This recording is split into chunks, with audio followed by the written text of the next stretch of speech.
première partie de notre table ronde dédiée à l'aménagement numérique du territoire.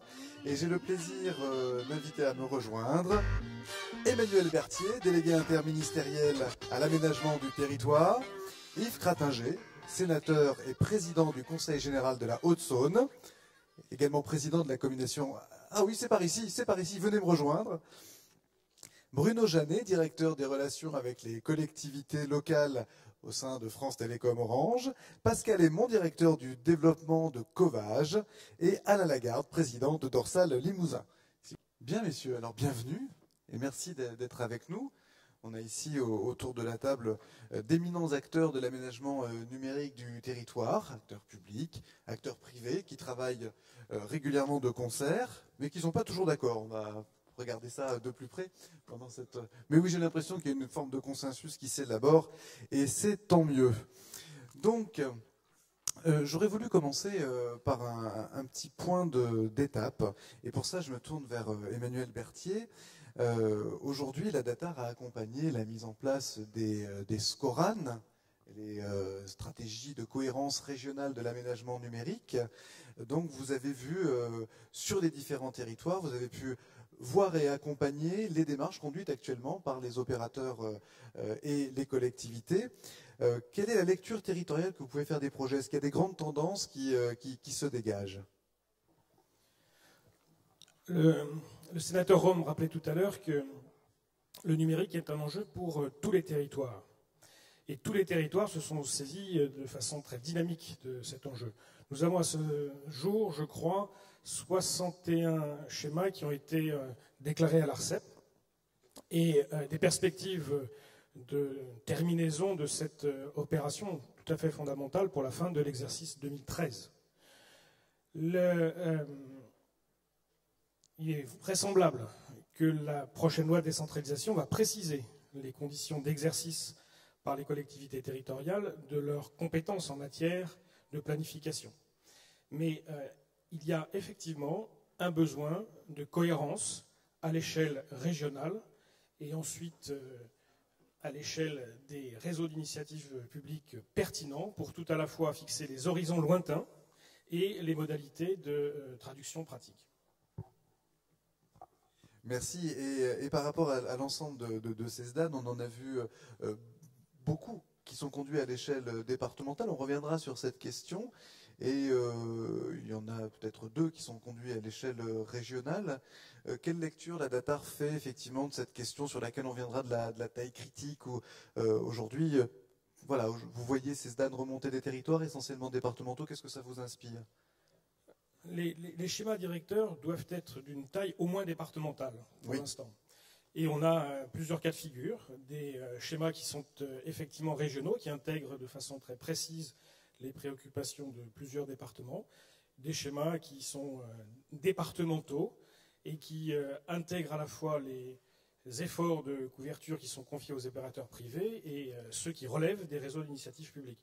Donc cette maille départementale fait sens. Elle fait sens aujourd'hui. Je me tourne vers Yves Cratinger, qui est donc président de la commission aménagement numérique au sein de l'Assemblée des départements de France. C'est un peu la même question. On a l'impression que les départements ont clairement, globalement, pris la main. Mais est-ce qu'aujourd'hui, il y a des réflexions au sein de l'ADF en matière d'articulation, mutualisation de certains réseaux? Est-ce que le sentiment qu'exprimait Emmanuel Berthier de pertinence de la maille départementale correspond à votre lecture? Et est-ce que ça s'arrêtera là ou est-ce que vous imaginez déjà des extensions ou des mutualisations? Je crois qu'il fallait passer par cette phase, parce qu'il y a un problème d'appropriation du sujet. Ce n'est pas si évident que ça. Et il ne faut pas qu'il échappe complètement aux élus.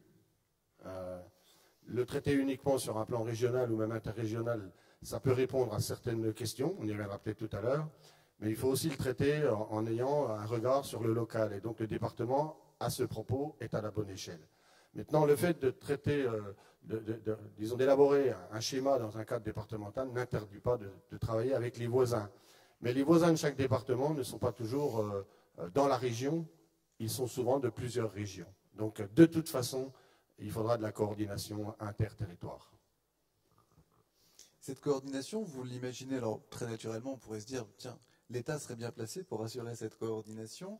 Mais aujourd'hui, vous l'imaginez comment? Est-ce que demain, on peut imaginer que un certain nombre de réseaux soient travaillés par des structures partagées qui soient interrégionales, interdépartementales? Dites-moi. Alors là, on plonge directement. Hein, ben oui, il faut le faire. Allons-y. Oui, mais il n'y a pas d'attendu. C'est un peu difficile. Pour ce qui me concerne, ça n'engage que moi.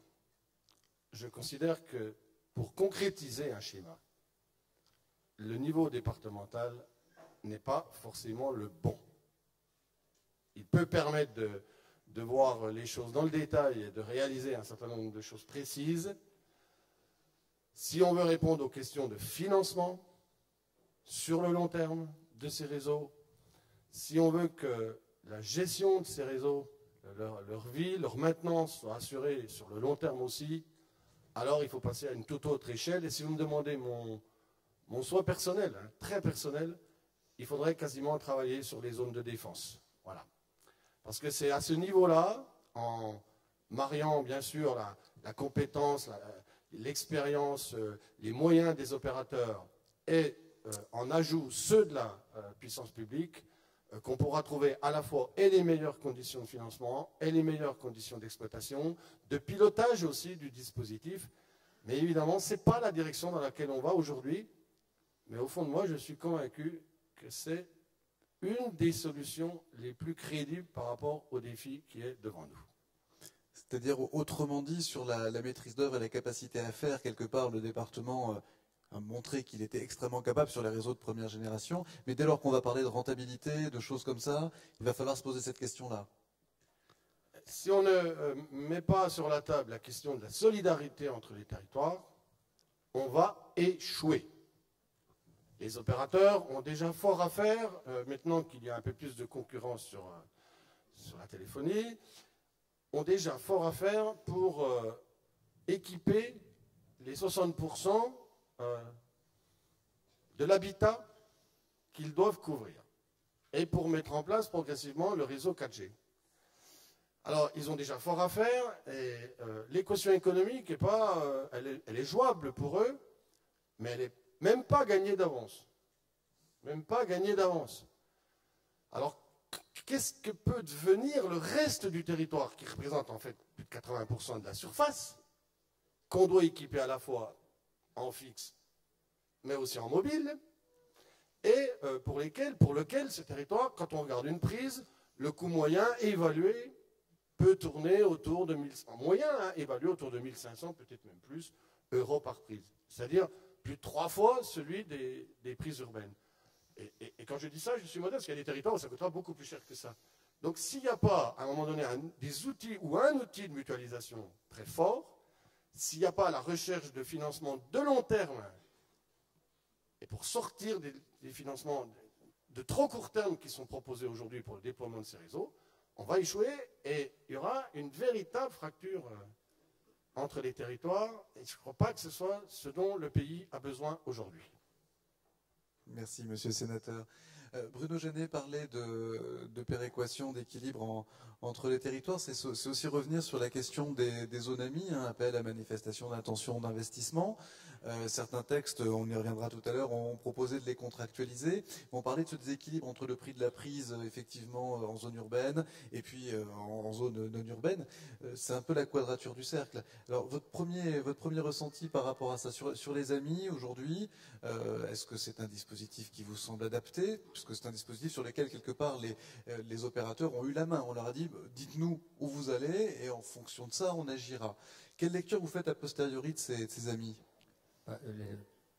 D'abord, en préambule, je voudrais dire qu'on partage en grande partie ce que j'ai entendu de la ministre, d'Yves Rome, d'Yves Crintinger.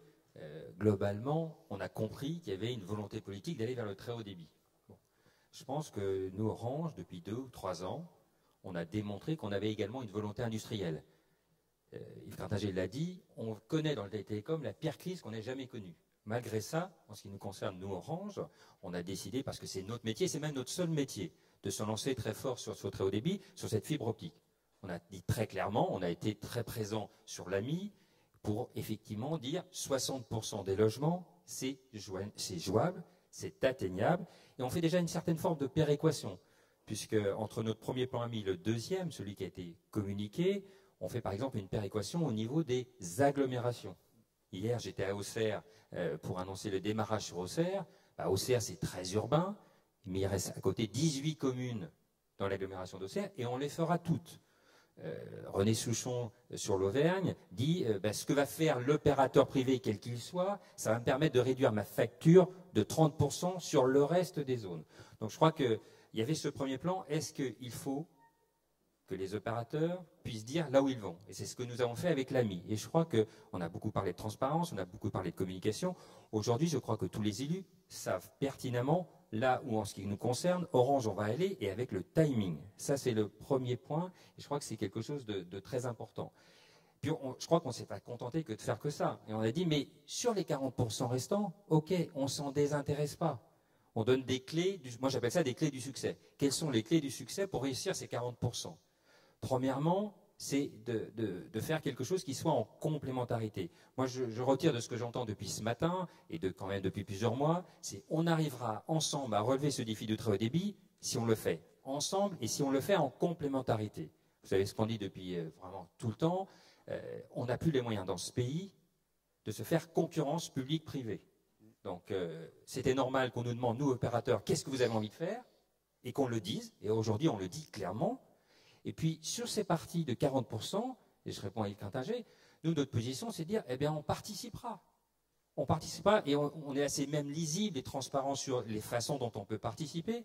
On y participera, donc, si c'est en complémentarité, et on y participera si c'est avec un cocktail de technologie. Et c'est là où on est globalement d'accord. Dire, dans 10 ans, tout le monde aura la fibre, alors, ça, c'est clair, chez Orange, on dit, non, ça, c'est pas possible. Je veux dire, c'est... Je ne dirais pas humainement, industriellement, économiquement, financièrement, ce n'est pas possible dans les 10 ans. À plus longue échelle, oui, c'est bien la cible qu'on veut avoir.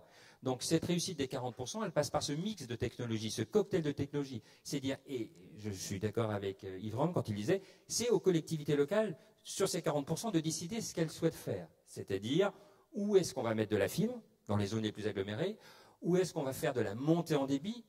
Et vous savez que la montée en débit, on va pouvoir passer de 20 à 50 avec le VDSL, etc. Ou on peut même mettre des choses avec la 4G, et où finalement, la ministre en a parlé, le satellite. Je pense que ça, c'est les conditions de réussite de ce plan très haut débit. Et quand on fait ces montées en débit, quand on fait ce cocktail de technologie, ce n'est pas une voie sans issue. D'ailleurs, ça sera très important, que les collectivités locales, dans leurs appels d'offres, choisissent des technologies qui ne soient pas des sans issue pour le passage après à la fibre. Donc, première chose, les 60%, on est clair. Je vais même rajouter quelque chose, parce qu'il y a 2 ans, on disait, c'est bien gentil, vous avez déclaré, l'AMI, mais qu'est-ce qui va nous prouver que vous allez tenir vos engagements? Premièrement, depuis 2 ans, j'ai regardé notre programme de cette semaine. Lundi, on était à Bourges pour annoncer Bourges, et on fait Bourges. Hier, c'était Auxerre. Demain, ça sera Besançon et Audincourt. Je crois qu'aujourd'hui, on est capable de voir que Orange a décidé d'accélérer sur son programme, malgré les problèmes financiers. L'an dernier, nous avons investi 150 millions d'euros sur la fibre. En 2012, on investira 300 millions et on investira autant pour l'an prochain.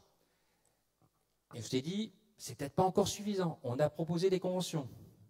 Ces conventions, on a proposé de les signer avec les strates de collectivités qui le voulaient. On en a fait à la maille régionale, la Bretagne, l'Auvergne. On en a fait à la strate commune, Montargis. On en a fait à la strate départementale, ça commence avec la Côte d'Or, et hier, on a fait la première convention au niveau des agglos, Auxerre. Voilà, c'est, je crois, le maximum de visibilité qu'on puisse donner et d'engagement qu'on puisse prendre. J'ai lu ce matin qu'on disait que dans ces conventions, c'était les collectivités qui avaient le plus de contraintes. Je n'ai pas l'impression de ça. Enfin, on a très clairement des contraintes, mais là encore, c'est gagnant-gagnant. On réussira ce déploiement si on le fait côte à côte et ensemble, et pas l'un contre l'autre.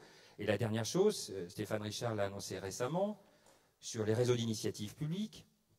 Vous savez que maintenant, enfin ça fait quand même quelques années, on est candidat, on en gagne, on en développe. Je crois que là, maintenant, tout le monde est clair, on joue le jeu là-dessus, il n'y a aucun problème. On est même client sur des réseaux d'initiative publique, FTTH je parle, où nous n'avions pas gagné. Rappelez Pau, rappelez la Manche, on est client. D'ailleurs, ça serait sympathique que d'autres nous accompagnent aussi pour être clients de ces réseaux-là. Donc, on a décidé aussi, à partir de l'an prochain, de sanctuariser des investissements à la fois pour être candidat sur les RIP, Et actuellement, on est candidat à Dax, on est candidat en Auvergne, on est candidat en Savoie, on est candidat dans les Vosges. On ne les gagnera pas tous, rassurez-vous. Et on n'a pas l'intention de les gagner tous. Et puis, on va également sanctuariser quelque chose pour être client des RIP qu'on n'aura pas gagné. Ou même client des RIP qu'on a gagné, parce qu'on sera bien obligé de financer aussi. Voilà. C'est à peu près ça ce qu'on propose. Je pense que jour après jour, on fait le tour de France.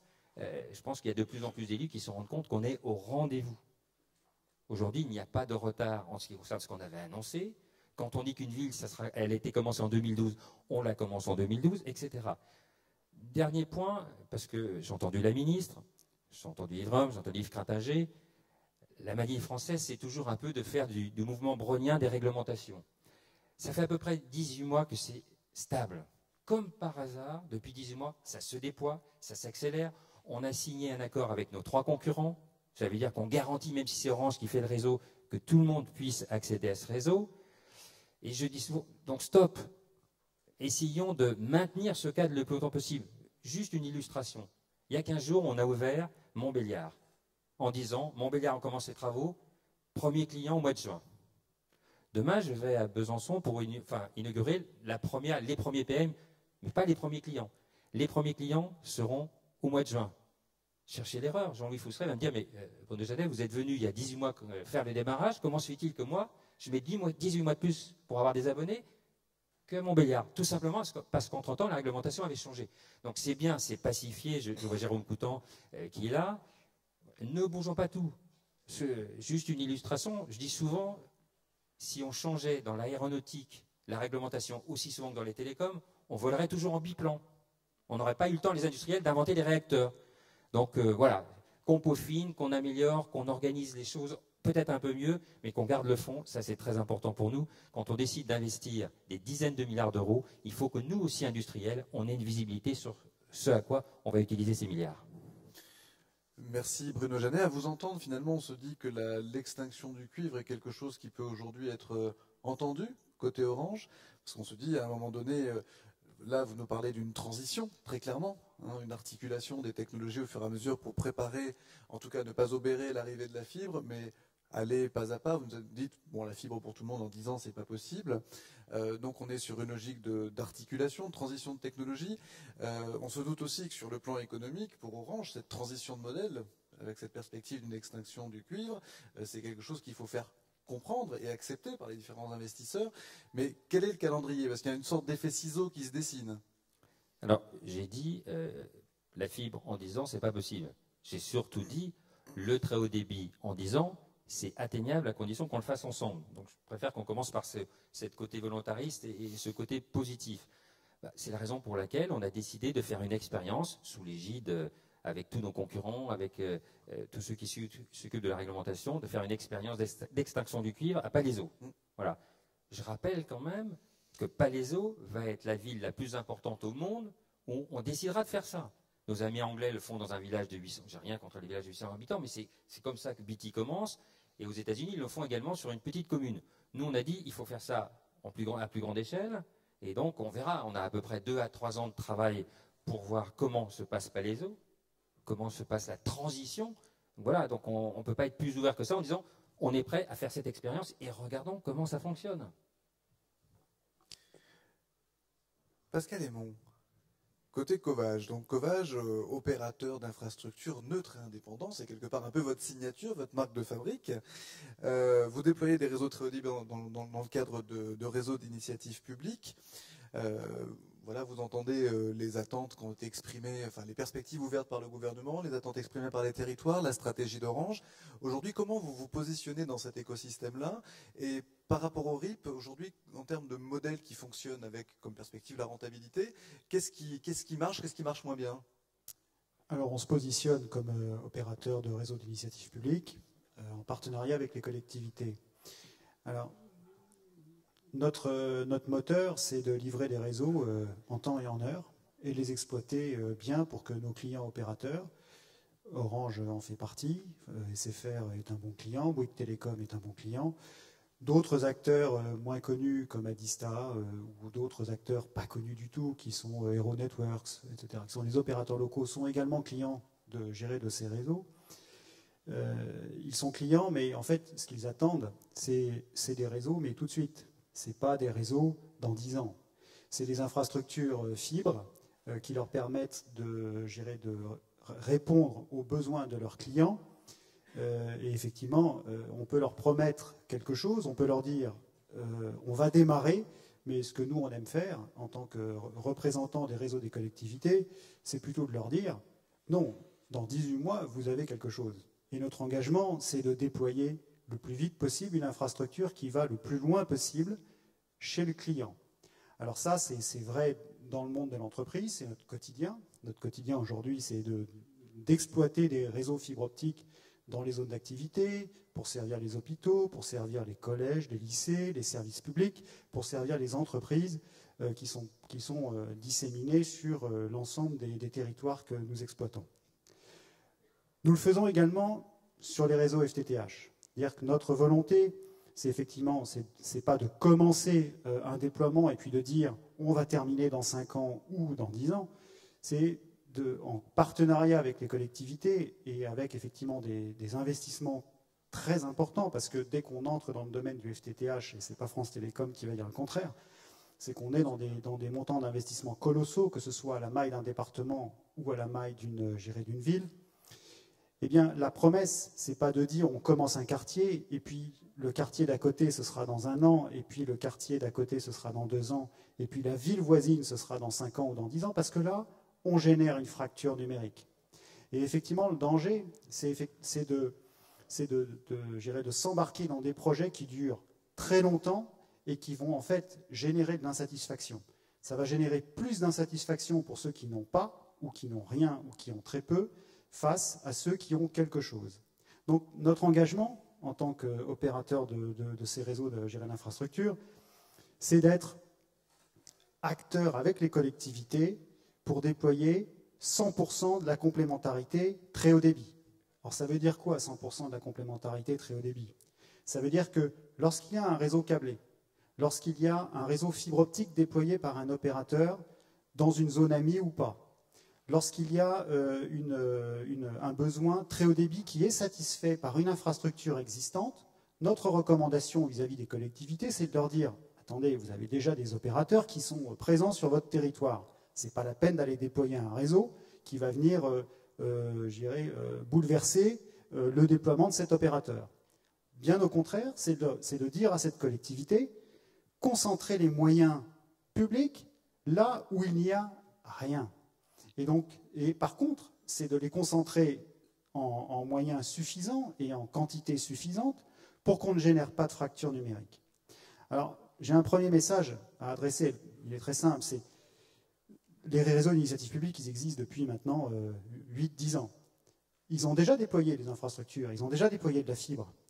Et ils ont déployé de la fibre sur des zones qui ont été déclarées par des opérateurs privés comme étant des zones AMI. Cette fibre, elle est déjà présente.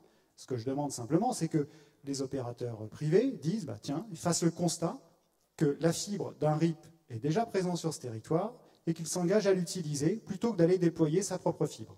Donc ça, c'est vraiment un message important en direction des collectivités, ne serait-ce que par respect pour effectivement l'engagement et l'investissement qui a été fait par la collectivité.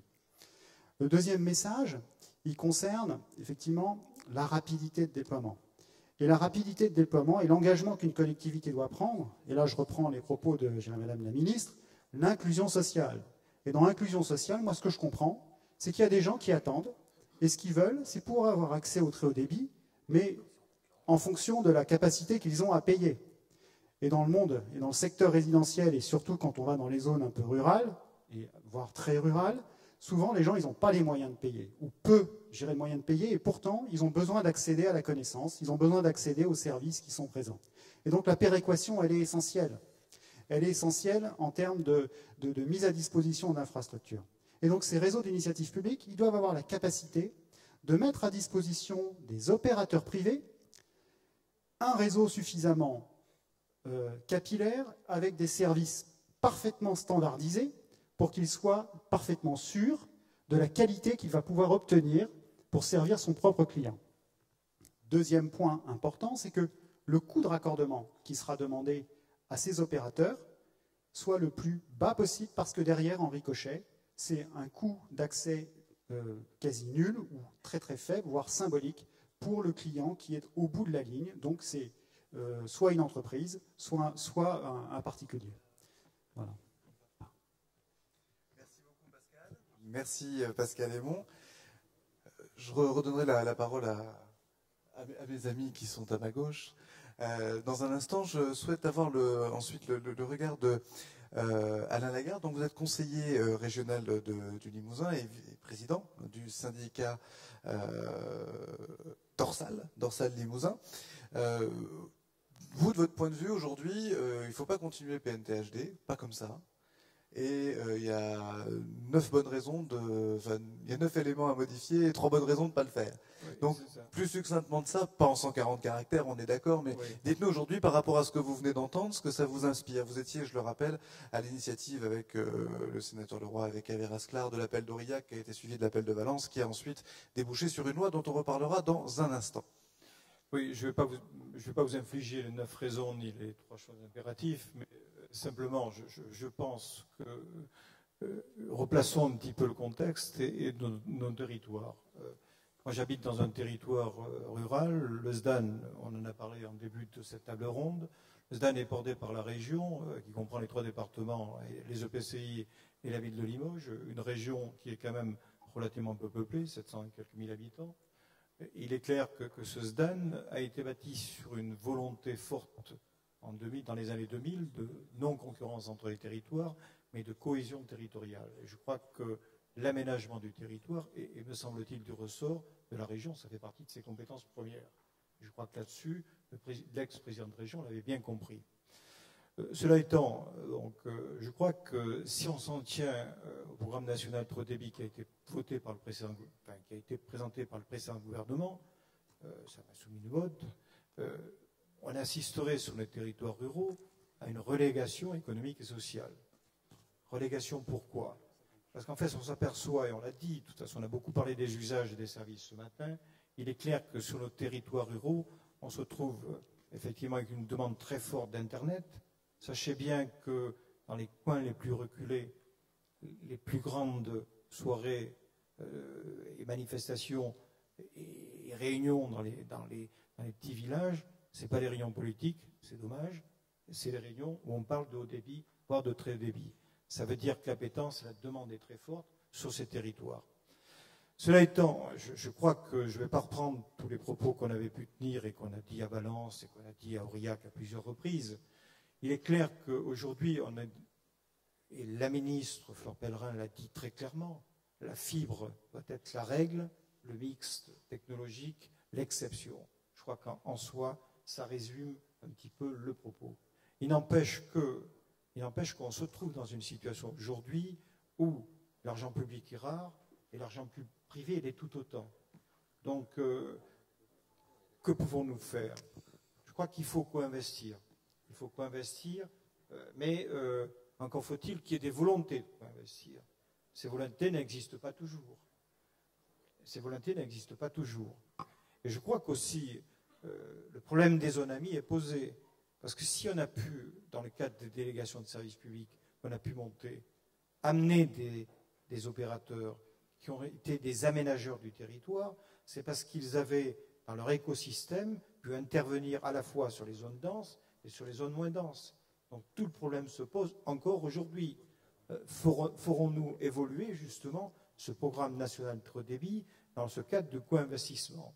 Et enfin, dans le cadre du financement, je crois que je repose le problème du Limousin.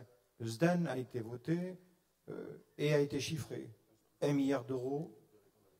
Si on a intégré les zones amies, c'est 20% de coûts pour les zones amies et 80% pour les zones hors amies, donc à charge des collectivités. On sait et on connaît, la ministre l'a dit au trip de la VICA, qu'en fait on pouvait éventuellement fusionner le volet A et le volet B du grand emprunt pour donner un effet levier à hauteur d'1,9 milliard d'euros. On sait que c'est nettement insuffisant. Il faudra alimenter le fonds. Et il faudra aussi, je le pense, déplafonner les aides. Il faut savoir que dans des coins les plus reculés, aujourd'hui sur le FSN, on est plafonné à 433 €. Or, on a des prises dans le fin fond de la Creuse, qui avoisinent les 3 500 euros. Donc c'est dire que les aides vont à 17%. Donc s'il n'y a pas de mécanisme de péréquation, et s'il n'y a pas comment dirais-je, de prise en compte des territoires, parce qu'il y a une appétence sur les territoires, sur l'e-commerce, sur l'e-santé. La santé est un problème très prégnant sur nos territoires ruraux, sur l'e-éducation.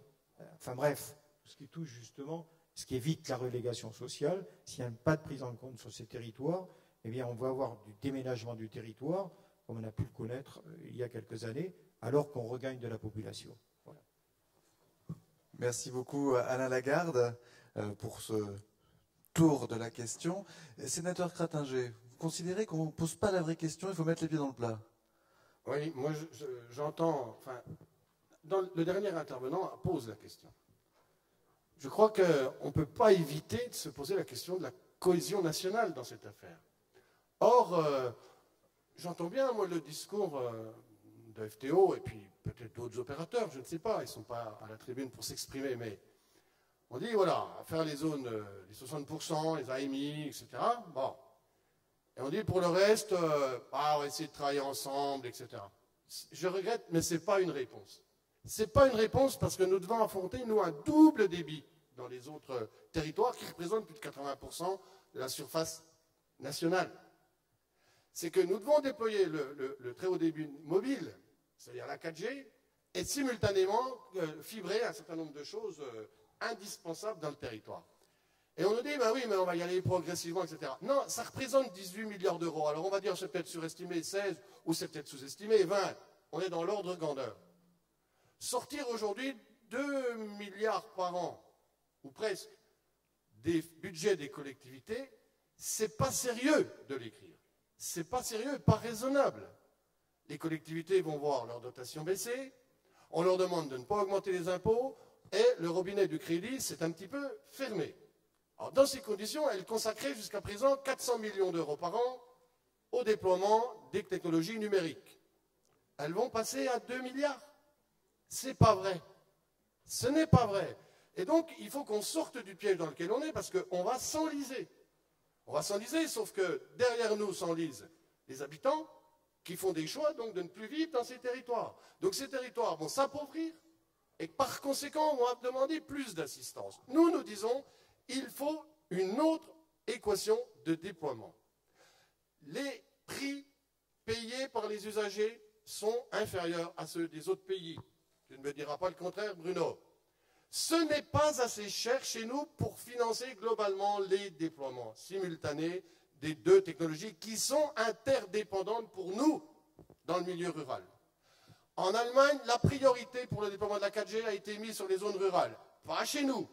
Malheureusement, pas chez nous. Il faut donc qu'on rediscute de tout ça. Je crois que la France, là, devant un vrai défi. Bien sûr qu'il ne faut pas arrêter ce qui est engagé.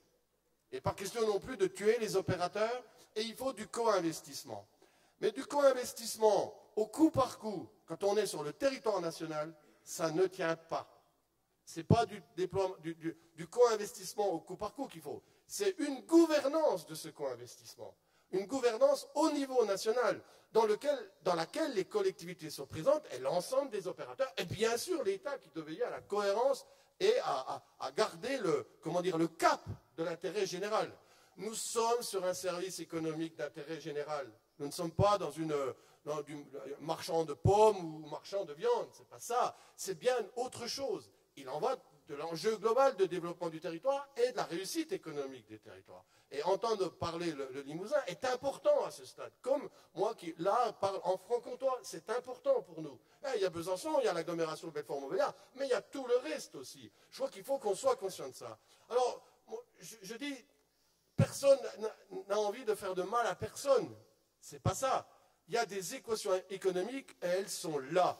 Et l'Union européenne a sorti des analyses récemment qui montrent qu'avec ce modèle, qui a été d'ailleurs un modèle assez partagé en Europe, je le reconnais volontiers, l'Europe va dans le mur et elle chiffre à 92 ou 98 ans le temps qu'il nous faudra pour arriver au résultat. C'est quand même assez inquiétant quand même.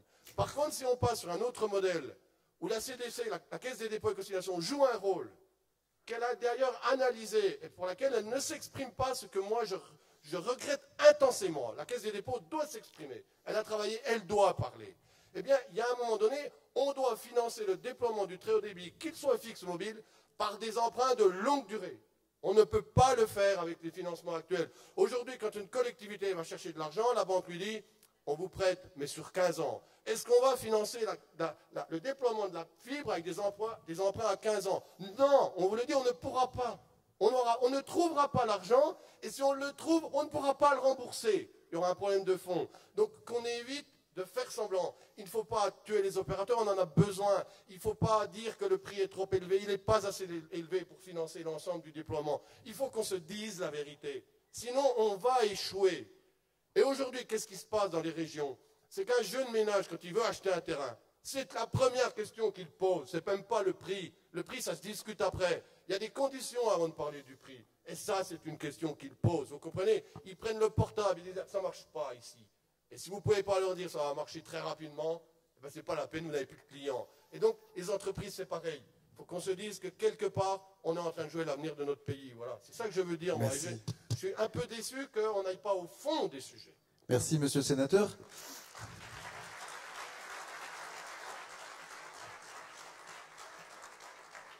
Cohérence, gouvernance nationale, monsieur le délégué, vous êtes interpellé directement. Oui, le sénateur pose des questions qui trouveront une réponse dans la feuille de route annoncée par les ministres pour la fin du mois de février, feuille de route pour laquelle nous disposons de données beaucoup plus précises que celles dont nous disposions l'année dernière. Vous faisiez référence tout à l'heure à l'étude que nous avons conduite sur le coût et les besoins de financement du déploiement des réseaux d'initiative publique jusqu'à l'usager, en détaillant le coût des réseaux et le coût du raccordement jusqu'à l'usager, avec plusieurs scénarios possibles. Il est clair que les coûts sont massifs et qu'il nous faudra, pour les financer, faire appel à des mécanismes de solidarité nationale, avec une péréquation qui sera bien supérieure à celle que nous avons connue jusqu'à présent. Mais je suis d'accord avec ce qu'indiquait Yves Rome tout à l'heure. Dans le cadre du CRIP, je crois que nous avons appris à travailler ensemble. Et par exemple, à constater que les dispositifs de péréquation qui ne sont pas venus spontanément sur la table au bénéfice des zones rurales, avec l'intégration d'un taux de ruralité, étaient absolument indispensables pour faire émerger des projets. Nous avons toujours dit que ce taux de péréquation était insuffisant pour les financer à terme. Je vous rejoins parfaitement, monsieur le sénateur. Donc, solidarité nationale, péréquation beaucoup plus forte. Vous avez parlé des conditions de mobilisation de ressources longues pour financer des investissements dont le taux de retour est lui aussi très long, donc ça me paraît parfaitement logique. Vous savez que nous nous battons aussi jour après jour pour que les fonds européens continuent à financer le déploiement du numérique dans le cadre de la programmation 2014-2020. C'est un combat de tous les instants. Pour l'instant, ça figure à la fois dans les projets de règlement et dans les dispositifs prévus par le Conseil. La Commission n'est toujours pas d'accord pour que nous donnions capacité aux échelons régionaux de cofinancer du numérique dans le cadre des programmes FEDER ou FEADER. Mais j'ai bon espoir que la position qui est actuellement la position de la majorité des États finisse par l'emporter. Merci beaucoup, monsieur le délégué. Donc, vous savez, pour l'instant, la Commission ne finance pas en dehors de l'objectif convergence. On espère bien que ça changera. J'aimerais donner, pour terminer, la parole à nos deux industriels que sont Orange et Ecovage. Il est 15h17, on finit dans 3 minutes.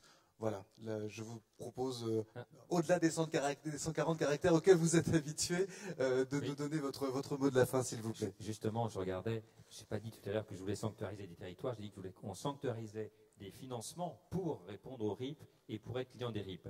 Non, je voulais faire un cadeau à Yves Crintanger, parce que comme il a dit qu'il ne voulait pas nous tuer, ça me fait quand même plaisir, et je suis sûr que ça va faire plaisir aux 100 000 salariés de France Télécom.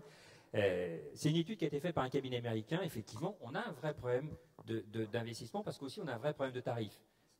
Les mobiles en France, ce n'est pas nous qui le disons, c'est cette étude, on est à 20 €. Aux États-Unis, c'est à 78, et dans tous les pays d'Europe, c'est au moins le double. Et sur le très haut débit, sur le broadband, on est à 32 €. Aux États-Unis, c'est à 77. En Angleterre, parangon de la concurrence, 56 €. Ça, c'est un vrai problème aussi. Bon, cela dit, je pense que 2 petites précisions. Sur la 4G, jusqu'à preuve du contraire, ce sont les opérateurs qui ont payé les licences et pas les collectivités locales, et ce sont les opérateurs qui vont investir et pas les collectivités locales. Donc, pour au moins nos finances, je préfère le préciser. Et la deuxième chose, je reste convaincu, je terminerai là-dessus, que la complémentarité, elle est jouable. Hier, j'étais donc à Auxerre, où on a annoncé le démarrage et la signature de cette convention. Et le maire de Auxerre a dit, écoutez, en fait, je ne croyais pas au déploiement des opérateurs. C'était il y a 2 ans. J'avais lancé un RIP, 46 millions d'euros. In fine, j'étais convaincu que vous alliez faire le travail et j'économise 46 millions d'euros. Voilà, ça c'est du concret, c'est de la réalité et je pense la même chose. C'est-à-dire, et là-dessus on est d'accord avec Covage, je ne suis pas d'accord avec tout, mais c'est clair, tout ce que le public ne mettra pas dans les zones que le privé a décidé d'investir, où on a décidé d'investir, ça sera ça de plus pour le mettre dans les... Et on sera à vos côtés. Là encore, je précise, quand on est dans des zones de RIP, il n'y a pas qu'un investissement à 100% des collectivités locales. Il y a, c'est peut-être baroque que ce soit français comme qui vous le disent, mais enfin maintenant je pense que depuis 5 ans, 6 ans, on est sur les RIP. Eh bien l'acteur privé que vous choisissez, vous collectivités locales, il investit à vos côtés. Premier effet. Deuxième effet, il investit aussi quand il veut commercialiser. Parce que l'objectif d'un RIP, c'est pas de faire un RIP pour se faire plaisir. L'objectif de faire un RIP, c'est d'amener un service et donc d'avoir des clients opérateurs qui viennent sur ce RIP pour proposer des choses aux clients. Merci, merci Bruno Jeannet. Pascal Aymon, votre mot de la fin. Merci, donc je vais essayer de faire 145 caractères, mais pas à la puissance 2. Je voulais simplement, j'irai rajouter un point, d'information sur la 4G. Les réseaux d'initiative publique, ils ont grandement permis l'essor du dégroupage. Et comment ça s'est fait? C'est qu'on est allé cibrer les répartiteurs de l'opérateur historique. Ça a permis à des millions de personnes qui n'avaient pas d'ADSL de bénéficier de l'ADSL avec des opérateurs comme Free, SFR, Orange bien évidemment, et Bouygues Telecom, plus récemment. La 4G, c'est pareil. Les réseaux d'initiative publique sont à portée de fibres sur de très courtes distances, de milliers de points hauts. Sur Covage, on a fait le recensement. Là, on a plus de 1300 points hauts, sans compter les réseaux qu'on est en train de livrer cette année. Et si je rajoute Nantes, si je rajoute Le Havre, si je rajoute l'agglomération de Poitiers, on est à près de 2000 points hauts qui sont à portée de la fibre. Donc, la 4G, c'est facilement réalisable grâce au réseau d'initiative publique qu'on représente avec Axione, avec Altitude Infrastructure que j'ai vu là-bas. On doit représenter 7000 à 8000 points hauts sur les 18 à 20 000 dont un opérateur a besoin pour bien couvrir le territoire national. Donc, l'effort, il est partagé. Voilà. Et là, il y a tout un travail qui peut être fait en commun là-dessus. Donc, je tiens à vous rassurer, monsieur le sénateur, on ne reste pas les bras croisés, on travaille, et on travaille tous dans le même sens pour que les gens qui ont des besoins de télécom très haut débit puissent en bénéficier le plus vite possible. Merci. Merci Pascal Aymon. On peut applaudir l'ensemble des panélistes.